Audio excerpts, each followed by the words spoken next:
Bonjour à toutes et à tous, bienvenue dans 101%. Aujourd'hui, au programme de l'émission, la critique de Armored Core, 1 des 6, les chroniques de Féal, Armored Core 5, pardon, le prompteur m'a prévenu, 1 des 6, les chroniques de Féal, la rubrique smartphone et auto, et vu que c'est la rubrique smartphone aujourd'hui, vu qu'on est jeudi, je vais parler des jeux que j'ai aimés justement sur smartphone, mais on commence avec les news.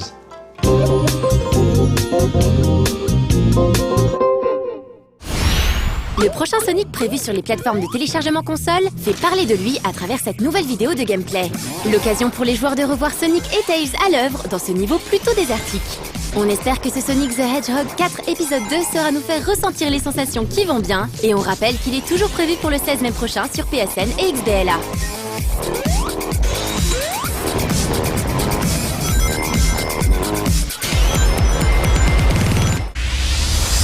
War rages everywhere across Arklash. In this, the final confrontation. Confrontation, le nouveau jeu de rôle tactique sur PC de Cyanide, à qui l'on doit Blood Bowl ou le prochain action RPG estampillé Trône de Fer, dévoile son trailer de lancement. Confrontation, c'est ce jeu mêlant RPG et stratégie dans un contexte de fin du monde. Ici, il faudra faire preuve d'intelligence dans la gestion de vos unités, de leurs pouvoirs et de leurs compétences afin de venir à bout de vos redoutables adversaires. Le jeu propose évidemment une dimension multijoueur dans laquelle vous pourrez choisir votre faction parmi les griffons, les scorpions, les wolfen ou encore les orques.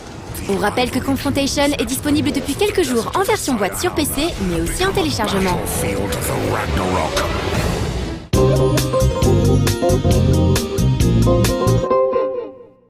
L'édition du Stunfest 2012 ouvre ses portes à partir de demain, le vendredi 13 avril à Rennes. Depuis 2005, l'association 3-Hit Combo organise cette convention qui est devenue la plus prisée des amateurs d'arcade et de fighting game en général.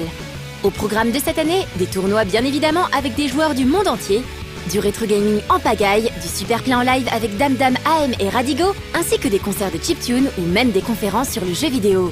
Bref, que ce soit pour les participants au tournoi ou pour les simples visiteurs, il y aura de quoi faire. Alors, mon premier conseil de jeu, c'est un jeu qui est totalement gratuit. Il s'appelle Doors. Alors, pourquoi je dis Doors comme ça? C'est parce qu'il y a 3 O, D-O-O-R-S.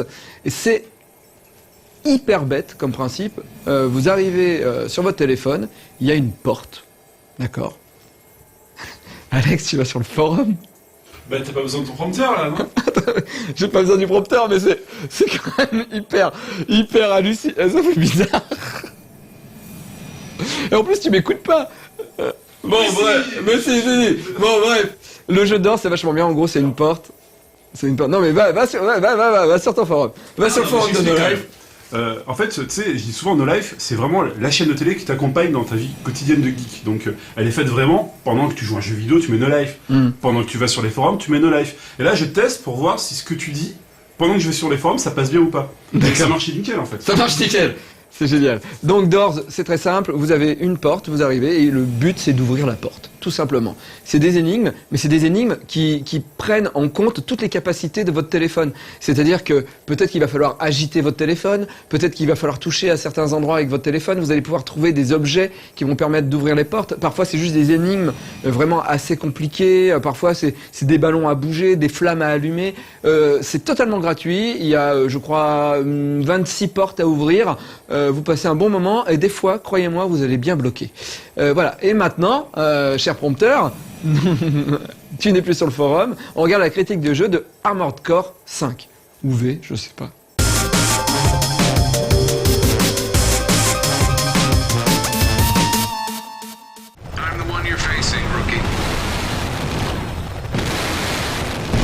Née il y a presque 15 ans sur la toute première PlayStation, la série des Armored Core a fait depuis pas mal de chemin. Développée par From Software, à qui l'on doit les excellents Demon's Souls et Dark Souls, le dernier épisode d'Armored Core se pointe avec tout un tas d'idées plus ou moins bonnes qui renouent définitivement avec l'aspect customisation de mecha poussé tout en offrant ces affrontements tactiques et dynamiques propres à la série.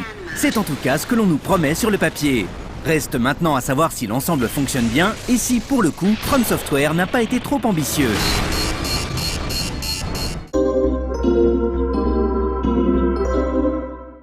Main system. Activating combat mode. Ce n'est pas à travers son scénario en tout cas que cet Armored Core 5 s'illustrera. On a là affaire à un contexte post-apocalyptique dans lequel des corporations se font la guerre pour le contrôle d'on ne sait trop quoi. Au-dessus de tout le monde réside The Father, un style de dictateur qui fait sa loi. Et vous, dans tout ça, vous appartenez à la résistance qui sera chargée de mettre des bâtons dans les roues à The Father, mais aussi dans celle d'une grosse corporation appelée The Corporation, un nom définitivement original. Une trame plus que légère donc, soutenue par des personnages vraiment inintéressants qui passeront leur temps à balancer des phrases bien clichés, histoire de bien rappeler qu'ici, les scénaristes du jeu ont effectué un travail super faible. I suggest you keep that in mind.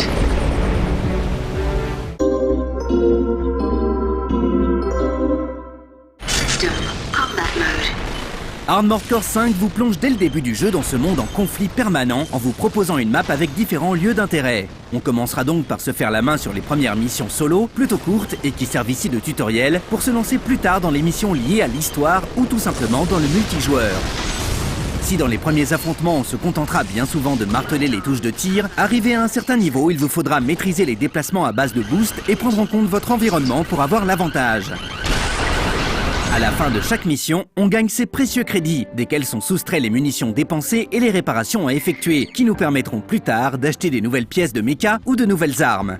L'occasion pour le joueur de constater le travail colossal effectué sur toute la partie personnalisation des mechas. Ici, tout ou presque est customisable. Le corps, la tête, les bras, le poids par rapport à l'énergie déployée, les armes montées sur les épaules, les types de pieds, le générateur, le noyau, bref, beaucoup de changements possibles qui s'accompagnent de plein de stats différentes qu'il faudra apprendre à comprendre afin d'avoir un mecha bien équilibré. Et les premières missions un peu chaudes ou même quelques parties online vous feront vite prendre conscience que vous devez passer du temps sur cet aspect du jeu afin de prendre un minimum de plaisir. Et ce même plaisir tarde à venir puisque dans les faits, il faut passer des heures et des heures à remplir des missions solo moyennement variées pour pouvoir se payer un mecha digne de ce nom. On peut toutefois se tourner vers le multi pour progresser et upgrader son mecha. Dans cet esprit, Armored Core 5 vous encourage à intégrer une équipe online. En plus de pouvoir remplir des missions destinées au solo avec un de vos collègues, vous pouvez également participer à d'autres types de missions, comme de la conquête de territoire, du team deathmatch ou de l'invasion. Ce dernier mode, jouable à 5, vous oppose à des ennemis dirigés par l'IA et tourne principalement autour de la destruction d'objectifs. L'originalité vient du fait qu'un des joueurs prend la place de l'opérateur. Concrètement, ce poste vous amène à scanner différentes parties de la map, définir des routes, marquer des cibles et vous permet d'avoir en permanence un œil sur vos unités grâce aux mini-caméras fixées sur ces derniers. Un bon trip comme dans les films qui voit sa puissance multipliée dans le cadre d'une équipe qui se connaît et qui est en mesure de communiquer par la voix. Lorsque l'équipe au sein de laquelle vous évoluez ne dispose pas assez de membres actifs ou lorsque vous êtes tout simplement seul à être connecté, vous pouvez faire appel à des mercenaires, des joueurs tout comme vous qui viendront vous prêter main forte durant vos différents challenges. Le principe de mercenaire est intelligent et permet à ceux qui ne veulent pas forcément s'inscrire dans une équipe ou qui veulent tout simplement se faire des extras de profiter de la dimension online du jeu.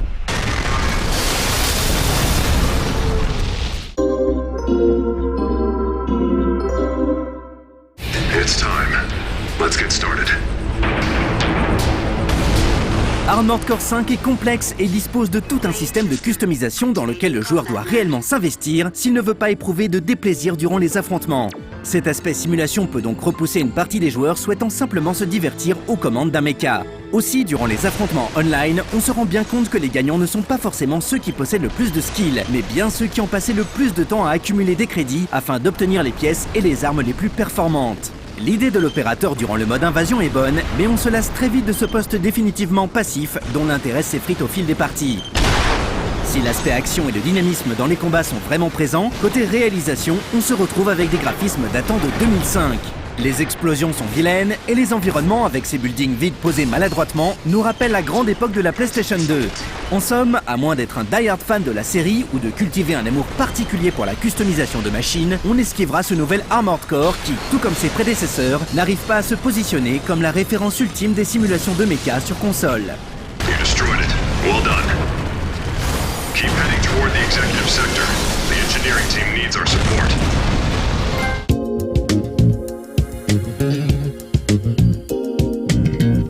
Un autre jeu gratuit lui aussi, Temple Run, qui tourne, je crois, même sur les tablettes, des grosses tablettes graphiques. En gros, c'est très simple. Vous êtes Indiana Jones, vous vous enfuyez d'un temple, vous avez volé une statuette et des singes, je ne sais pas pourquoi, des singes méchants veulent récupérer la statuette et vous tuer. Et donc vous fuyez, d'accord? Donc en gros, c'est en 3D, votre personnage court Et vous pouvez juste lui indiquer avec votre doigt, quand vous cliquez sur la tablette, où il va à droite, où il va à gauche.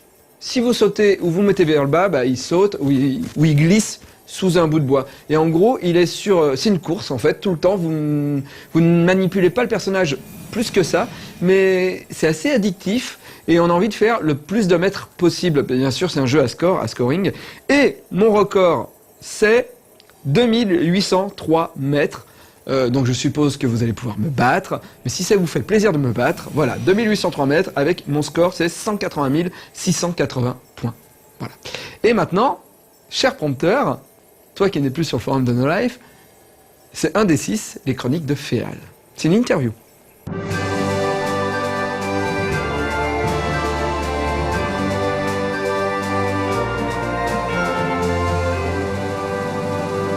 Bonsoir et bienvenue de l'autre côté de l'écran. Comme vous le savez, de temps en temps dans 1D6, nous essayons de rencontrer les auteurs de jeux de rôle et créateurs d'univers ludiques. Aujourd'hui, c'est un grand honneur et une grande fierté pour nous de recevoir l'écrivain Mathieu Gabory, qui est venu nous parler des Chroniques des Féal, un jeu de rôle adapté de son œuvre qui vient de sortir aux éditions Sans Détour. Moi, Mathieu Gabory, je suis romancier, je suis auteur de jeux de rôle. J'ai bossé dans le jeu vidéo en tant que scénariste. Voilà, mes activités principales, c'est avant tout d'écrire sur l'imaginaire. Voilà, artisan de l'imaginaire, pour faire simple.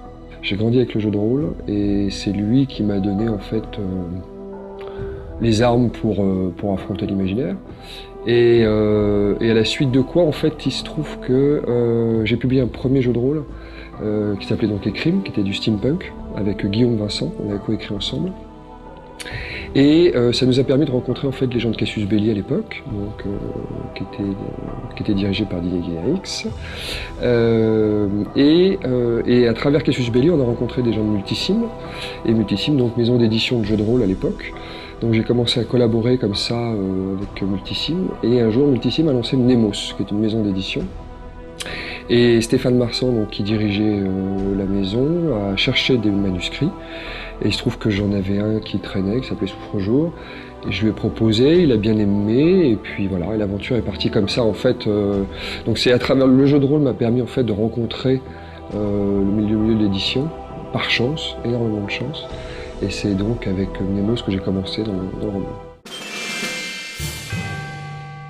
La trilogie des Féal, moi je l'ai donc faite aux éditions Brajlon. Cette trilogie est née d'une volonté avec Stéphane d'essayer d'approcher une forme de littérature à l'anglo-saxonne. Mais ça a été pour moi une expérience assez forte en fait, du point de vue d'écriture, parce que comme ça, arriver à canaliser en fait son imaginaire, essayer de lui donner une forme plus aboutie ou plus alanguie presque, tu vois.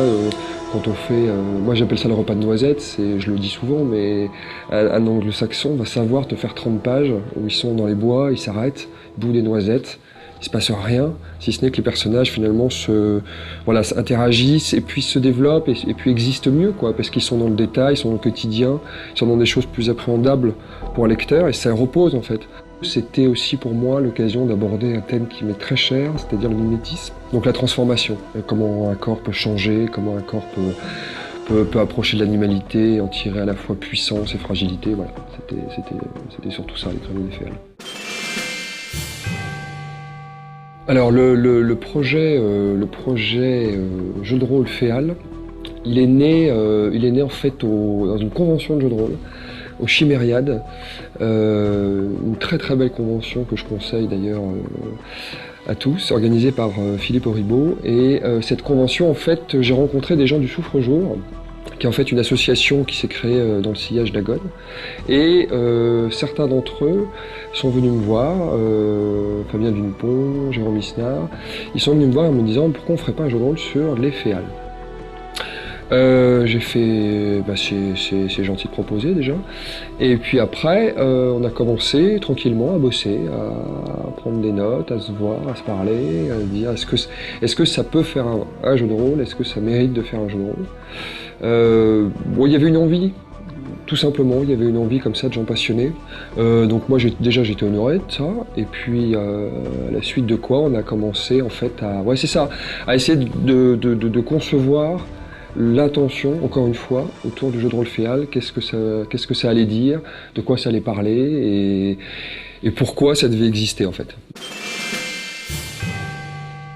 Quand tu livres un univers comme ça, qui a d'abord été un roman, déjà tu sais que tu l'abandonnes, donc tu sais que tu vas fermer ta gueule aussi, c'est-à-dire qu'il y a un moment où il va falloir dire « Ok, là-dessus, je suis pas foncièrement d'accord, ça correspond pas tout à fait à ce que je m'en faisais, mais encore une fois, c'est un travail d'équipe, donc il faut un peu d'humilité, il faut surtout beaucoup de patience pour que ça se concrétise dans tous les endroits qui n'ont pas été effleurés, dans les endroits aussi qui précisément dans le roman ont été un petit peu balancés comme ça, sans trop réfléchir, maintenant il faut unifier, parce que en fait, le roman, c'est une pelote de laine.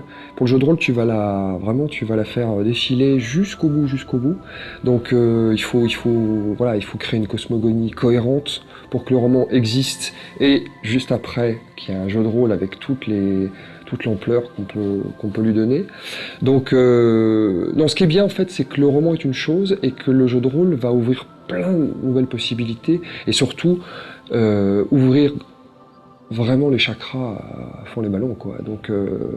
Donc c'est à côté du roman, le jeu de rôle, c'est un travail tellement phénoménal de bosser sur un jeu de rôle, dans tout ce que ça doit explorer et dans toute sa cohérence, qu'il faut être, c'est ça, il faut être patient. Et en tant qu'auteur, en fait, une fois que tu sais que tu abandonnes ton univers, ça se passe très bien, en fait. Ça se passe très bien. Le problème que j'ai vécu à l'inverse, c'est qu'après, ça devient très très dur de revenir dessus via un roman. Tu vois, les Crépusculaires, typiquement, il y a eu tellement de jolies choses qui sont faites avec le jeu de rôle, que pour moi, c'est hyper compliqué aujourd'hui de se dire, je réécrirai dans les Crépusculaires. Parce qu'on m'a beaucoup demandé, mais c'est dur, quoi. C'est dur, c'est parti tellement dans tous les sens, avec tellement de... Ouais, je te dis de jolies choses, soit tu arrives à dire je fais abstraction de tout ça et j'écris, soit tu prends tout en compte et là t'en as pour deux vies pour assimiler tout, quoi. Finalement, la poésie, c'est le moment où... comment te dire ça? C'est-à-dire que la poésie, c'est quelque chose de très ouvert, de très créatif, et ça permet à plein de joueurs, et accessoirement à des lecteurs, de s'immiscer dans ton imaginaire, d'y trouver leur place, et à leur tour de créer. Donc il y a cette musculation de l'imaginaire qui est vachement importante, et je trouve que la poésie, pour ça, parce qu'elle n'ancre pas cet imaginaire, permet aux lecteurs et aux joueurs de rebondir beaucoup plus. Je parle souvent d'ombre et silence, mais c'est ça. Moi, je trouve que c'est essentiel, en fait, que dans un bouquin ou dans un jeu de rôle, il y ait beaucoup de choses dites, mais beaucoup de choses non dites, ou esquissées, qui se devinent, mais il faut que ça se devine quand même. Donc tu lèves un coin du voile, tu dis là derrière il se passe des choses, à vous maintenant d'interpréter. Et je pense qu'il faut garder ça à l'esprit, parce que si tu veux qu'un jeu de rôle comme ça s'ouvre et permette à plein de joueurs de s'installer dedans, d'y trouver leur marque, la poésie, je trouve que ça fait partie des choses importantes pour ça, parce qu'elle est inspirante, quoi.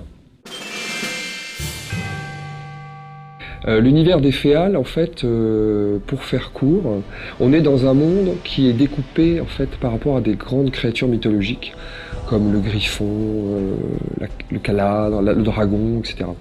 Et en fait, chaque créature mythologique a donné naissance à un royaume. Ça, c'est vraiment le setup de base qui permet en fait d'appréhender tout le reste. C'est-à-dire qu'une fois que tu as compris ça, tu as compris que on était toujours, tous les peuples, tous les royaumes se sont construits à partir de toute l'interprétation qu'on peut faire de ces créatures mythologiques. Donc on a notre propre griffon, on a notre propre dragon. En fait, on a fait une relecture comme ça des créatures, et en même temps, on a essayé de rester au plus près d'un aspect à la fois mythologique, mais aussi charnel de l'animal, de ce que ça représente, de ce que ça incarne. Donc concrètement, dans l'univers des féales, tu te positionnes par rapport à cette espèce de semi-dieu que sont les féales, donc ces créatures. Et si tu es du griffon, tu n'as pas du tout la même approche que si tu es du basilic, par exemple.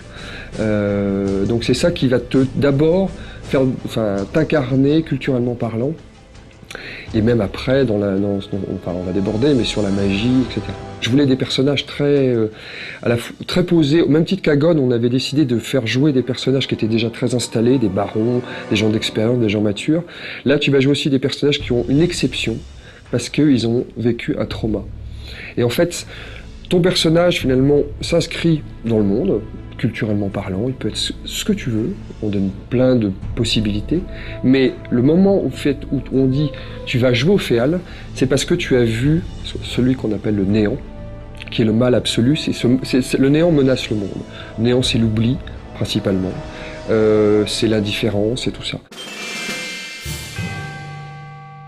Le jeu Féal, c'est un jeu d'horreur, c'est-à-dire que tu es confronté à un monde très abrasif, très dur, très violent, très mature aussi. Ce à quoi je tenais énormément, et c'est ce que l'équipe a très brillamment réussi à faire, c'est qu'on se retrouve à la fois, on puisse lorgner vers le Silence des Agneaux, jusqu'à The Thing, en passant, je sais pas moi, par une ambiance, même, tu vois, l'horreur pure façon 28 jours plus tard ou 28 semaines plus tard. Et tu seul, ce qu'il faut retenir, c'est que dans les Féal, seul, un personnage n'a aucune chance. Devant le néant, tu pourras essayer de t'enfuir, mais tu pourras rien faire pour enrayer sa marche. Donc, les Féal, et ça me semble fondamental, les Féal, tu vas créer une fratrie. D'abord, une fratrie qui se retrouve autour de ce rêve commun, ce trauma commun, et à la suite de quoi, avec cette fratrie, vous allez essayer de dépasser toutes vos différences. Parce que, en fait, on est encore une fois dans un dark fantasy, donc on a des cultures très marquées. Il va falloir dépasser tout ça. La conséquence réelle en jeu, ça va être la création d'un univers mental. Alors ça va venir petit à petit, c'est du spoiler, mais parce que là ça sera l'objet du deuxième bouquin sur les Féal. Mais encore une fois, c'est une des finalités, c'est-à-dire qu'à un moment tu vas créer un univers mental qui va peu à peu grandir, se solidifier, parce qu'il va lui aussi être menacé par le néant. Mais cet univers mental, tous les joueurs font qu'il existe. Donc cette espèce de seconde dimension, une autre dimension, où on se retrouve. Et qu'est-ce qu'on y fait dans cet univers mental? En fait, c'est là qu'on va essayer de comprendre le mal, l'étudier pour lutter contre lui. Un grand merci à Mathieu Gabory pour cette interview. Nous aurons l'occasion de reparler des chroniques des Féal et leur univers sombre et intrigant avec une critique en bonne et due forme du jeu dans une future émission. Quant à moi, je vous dis à dans 2 semaines, et d'ici là, jouez bien!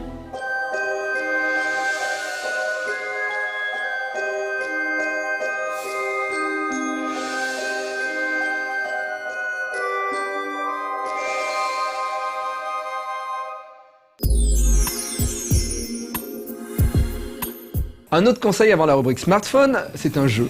Alors, il est vraiment pas très connu, et c'est triste. Parce que c'est mon copain Keck. Keck, vous le connaissez, il a un blog BD, il a sorti une BD il y a pas longtemps, Retour au collège, je crois. Et il faut lire cette BD. Les années collège, pardon, parce que les Retours au collège, c'est Riyad Satouf, ça n'a rien à voir. Les années collège, Keck, il fait des bandes dessinées, mais il fait aussi des jeux. Alors, les jeux, la plupart du temps, sont sur Internet ou sur Facebook. Ah, je vais peut-être être bipé. Les jeux chiants de Keck, et il a fait un seul jeu qui est téléchargeable sur téléphone portable. Ça s'appelle Piu Piu. C'est un oiseau. Vous cliquez, il tombe tout le temps l'oiseau, et quand vous appuyez avec votre doigt sur l'écran, l'oiseau remonte. Tout simplement. Et il y a des cactus, il ne faut pas qu'il rentre dedans, et il faut aller le plus loin possible. J'ai fait 154 mètres, 154 points, essayer de me battre.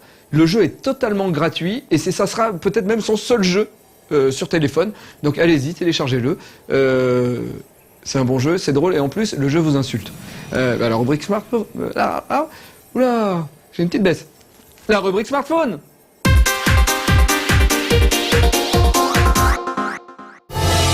Square Enix frappe une nouvelle fois très fort avec Chaos Rings 2. Suite de l'un des RPG les plus profonds disponibles sur tablette et smartphone, Chaos Rings 2 propose sur les plateformes iOS une toute nouvelle histoire et de nouveaux personnages, le tout baigné par une réalisation encore plus convaincante. Dans Chaos Rings 2, vous incarnez le jeune Darwin, un mercenaire de la guerre Dornian qui sera confronté à des choix difficiles durant toute son aventure. En effet, une entité maléfique baptisée le Destructeur vient de fracturer le sceau qui la retenait prisonnière jusqu'à maintenant.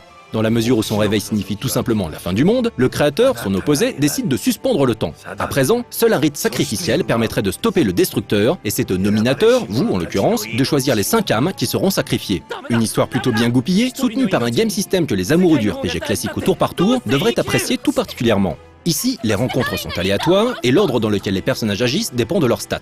Votre équipe est constituée de 2 combattants, dont Darwin, et les options qui vous sont offertes relèvent elles aussi du classique. On peut attaquer, défendre, fuir, utiliser de la magie ou bien un item. Vous pouvez donner des ordres à chacun de vos persos ou bien opter pour la commande pair qui concernera alors vos 2 combattants. Par exemple, si vous attaquez en mode pair, vos 2 personnages se mettront à l'offensive et occasionneront beaucoup plus de dommages que s'ils avaient attaqué séparément. En contrepartie, lors d'un assaut adverse, toute votre équipe subira des dégâts. On trouve également dans ce système de combat des jauges situées en haut à gauche de l'écran qui, en fonction des dommages infligés et la manière dont vous profitez des faiblesses élémentaires de l'ennemi, vous permettront de lâcher de puissantes attaques ou même d'invoquer des créatures façon Final Fantasy. En somme, Chaos Rings 2 propose une expérience JRPG old school, une histoire à la Square Enix, le tout appuyé par une réalisation digne d'une production AAA. Dans cette configuration, on comprend mieux pourquoi le jeu est vendu un peu plus cher, environ 15 €, que la majorité des titres disponibles sur ce genre de plateforme.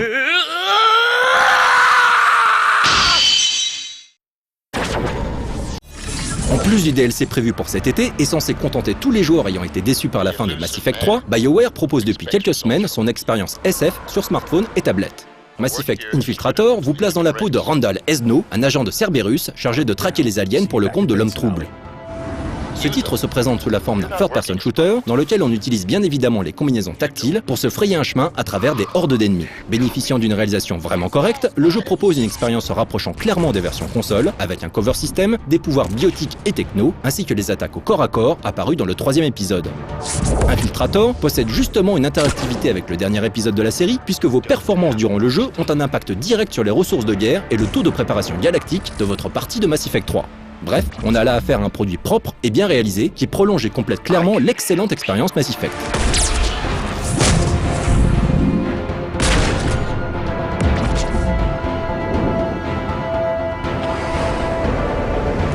You think the Alliance can save you?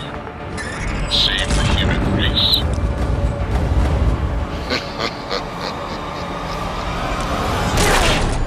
Everyone dies. Disponible sur iOS, I Am Saint est une application créée par Sanodog, le célèbre compositeur japonais des musiques de Tekken, Ridge Racer et aussi du générique de Tokyo Café. I Am Saint n'est pas un jeu mais une application de synthétiseur virtuel. Il est possible de jouer avec l'enveloppe, le fade, la répétition, mais aussi la forme de l'onde sonore générée, ce qui peut amener à des résultats surprenants. I Am Saint est sorti le 27 mars 2012.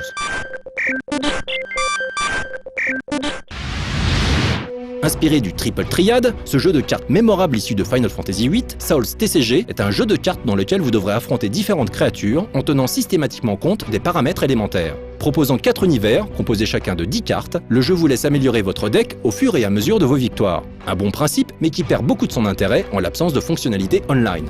Il ne nous reste plus qu'à espérer que le studio indé bordelais qui l'a développé travaille en ce moment sur une petite mise à jour.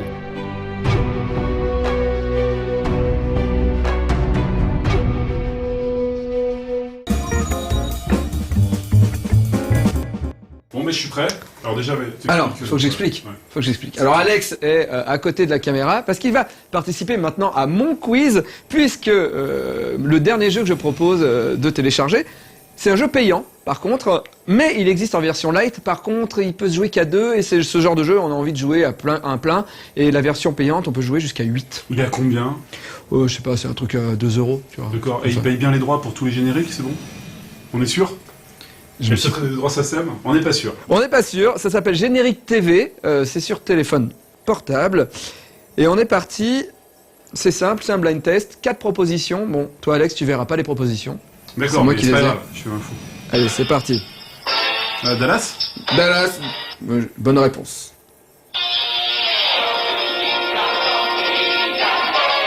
Ah, Tortue Ninja. Tortue Ninja, bonne réponse.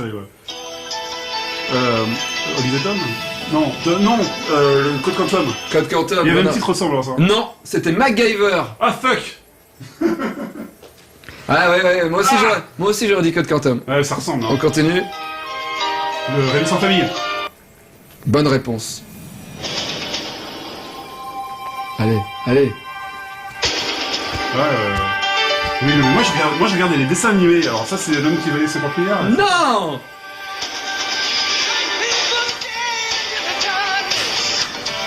Alerte à Malibu? Bonne J'ai jamais réponse, regardé ouais. ça, quoi. Heureusement que tu mimes. C'est pas un dessin animé, ça, encore. C'est pas un dessin animé. Ouais, c'est pour ça. Ouais, Indiana Jones. Indiana Jones. C'est pas un générique télé, c'est un film. Ah, je sais, c'est le gendarme de Saint-Tropez. Bonne réponse.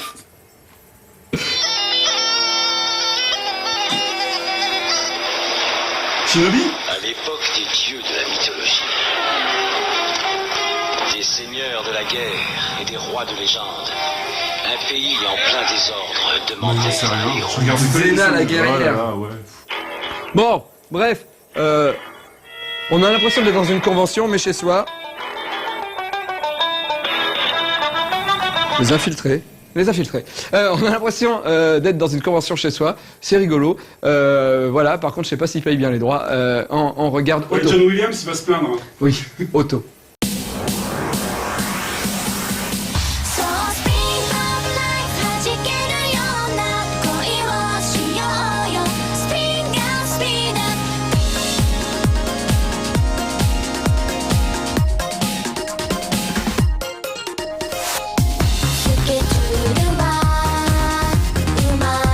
Bonsoir à tous et bienvenue dans Otto. J'espère que vous allez bien. Ce soir, ça va être très concert puisque vous aurez les annonces de concerts en France et un joli live report.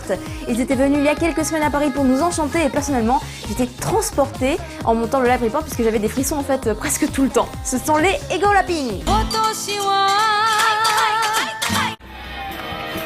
On est le 20 mars et ce soir, c'est le groupe Ego Lapping qui joue au China. C'est leur 4e date sur leur tournée parisienne qui compte 5 dates et ce soir, nous allons voir ce que ça va donner.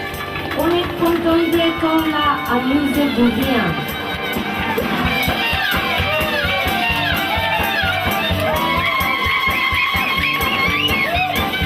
Ego Lapping のボーカルの中野芳恵です。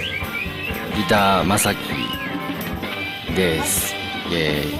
ニューヨークのヒップホップグループデラソウルっていうグループがおって、そのグループが日本に来日した時の日本人に向けてのなんかインタビューでの言葉でエゴラッピンっていうことを言ってた。そこから拝借しました。いや、私がバンドをしたくて、で友達に森子を紹介してもらって、で結成することになりました。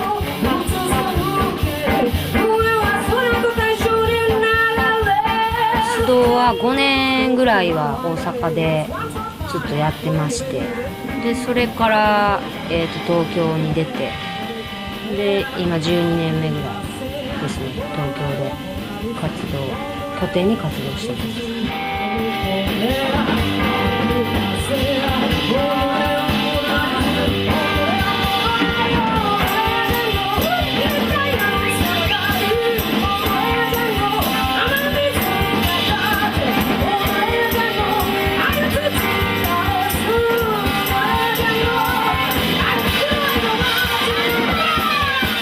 私は子供の時テレビから流れる音楽とか、普通に松田聖子ちゃんとか大好きやったんで、石川さゆりさんとか八代亜紀さとか、そういう歌謡は好きでしたけど、だからどっかには組み込まれてると思いますけどね。はい、僕はもっぱら洋楽でした。マイケル・ジャクソンとかマドンナとかポップス、アメリカンポップス。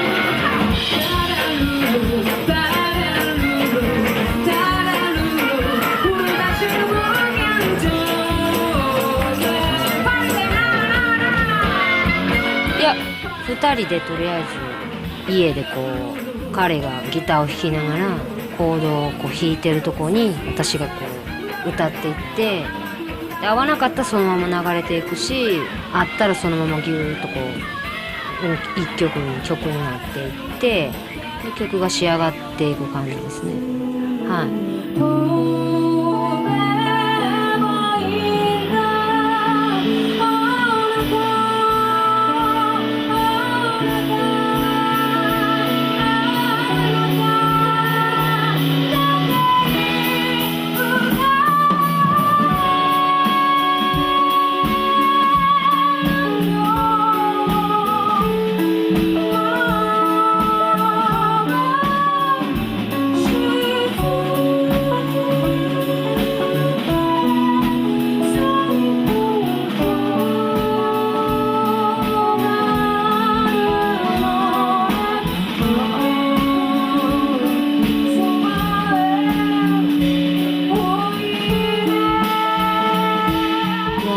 か刺激的ですね、はい、いや皆さんエキサイティング、優しくてウェルカム感が満載で、なんか逆にこう安心させられてますね。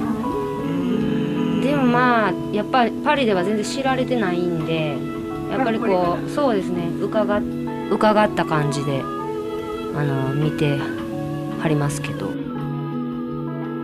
モジュールっていうレーベルから何でしたっけデジタルリリース、デジタル配信で4月からパッケージで配信ちゃうはい買えます。日本は素晴らしい国です。すごいバンドがたくさんいます。そういう、紹介する、テレビに出演させていただいて光栄です。いろいろこれからもよろしくお願いします。よろしく。Et voilà, c'était le live report d'Egola Pink. J'espère que ça vous a plu. Ça change complètement de ce qu'on a l'habitude de voir parmi les groupes japonais qui viennent se produire en France. Là, c'était très lounge, très jazzy. On se retrouve une prochaine fois pour un prochain live report. Bye bye.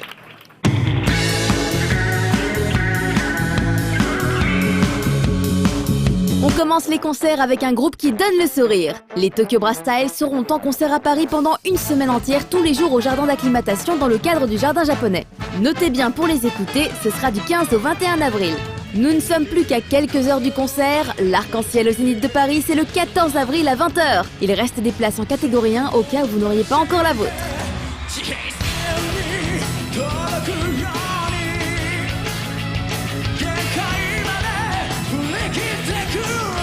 Le groupe de Visual Kei D sera en tournée européenne et la France fait partie des pays qu'ils visiteront.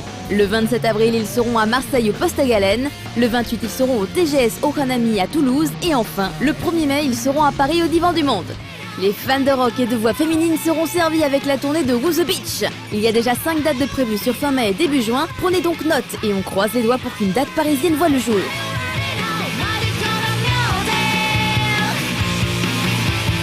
On termine les concerts avec les deux frères guitaristes qu'on a eu beaucoup de plaisir à voir en live au dernier Japan Expo. Le 26 mai prochain, vous pourrez à nouveau profiter de leur performance à Annecy au Brise-Glace dans le cadre de la convention Japan-Sea.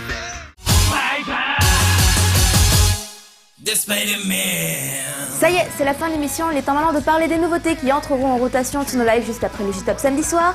Et cette semaine, vous aurez le groupe de rock Tchak avec leur clip Rocksteady. Je vous en avais déjà parlé, je les aime bien, je les ai découverts il y a quelques temps en fait avec un de leurs albums qui était sorti chez Bishi Bishi.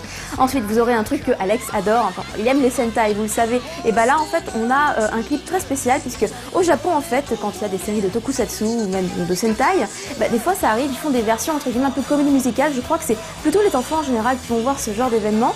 Et on a donc reçu un clip live du Sentai Mabuya. Et là, ce sont les méchants qui sont mis à l'honneur et c'est vraiment une ambiance bon enfant. Histoire de parfumer encore un peu le J-Top, vous pourrez voter pour Love the World de Perfume, un clip qui date quand même de 2008. Et puis Perfume, il n'y en a jamais assez. Je vous en parlais tout à l'heure dans les concerts, les Tokyo Brass Style, vous pourrez bientôt voter pour elles, pour leur clip 21st Century Girls, un clip vraiment sympa qui vous donnera peut-être envie d'aller les voir justement en concert au jardin d'acclimatation. On a également un clip de D qui va rentrer en rotation pour le plus grand plaisir des fans. Le titre du clip s'affiche donc à l'écran. Vous aurez aussi le groupe de visu Yamitsuki avec leur clip Innocent Believer, le clip du HP pour lequel vous votez chaque semaine sur le forum de No Life. Et enfin, vous allez me dire que ça faisait bien longtemps.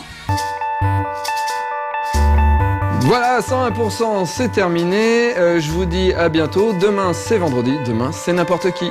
Ciao.